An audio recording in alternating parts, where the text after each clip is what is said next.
Hunger Games books, reading order. Let's go.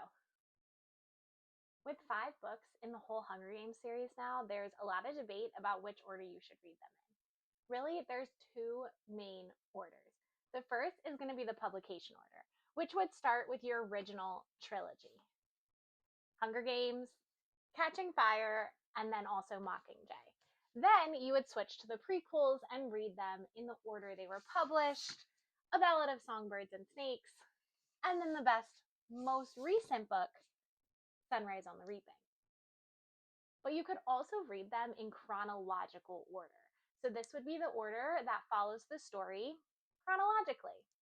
So this way, you would read Ballad of Songbirds and Snakes first, followed by Sunrise on the Reaping, and then you would go into the original Hunger Games trilogy, Hunger Games, Catching Fire, and Mockingjay.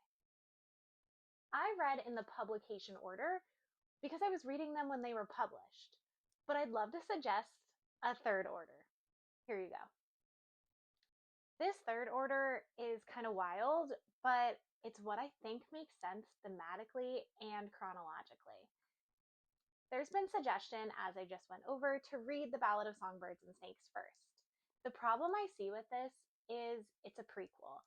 It's kind of made to be a prequel, and the world building is so much better in the first book of the original trilogy. So that's why I'm going to stick with read this first. Read The Hunger Games.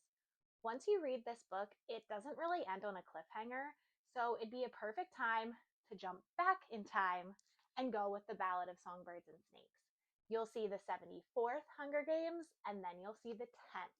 And now we're going to learn how we got to the 75th. So after The Ballad of Songbirds and Snakes, read Sunrise on the Reaping. Sunrise on the Reaping is the second prequel to the original trilogy, and it follows another Victor.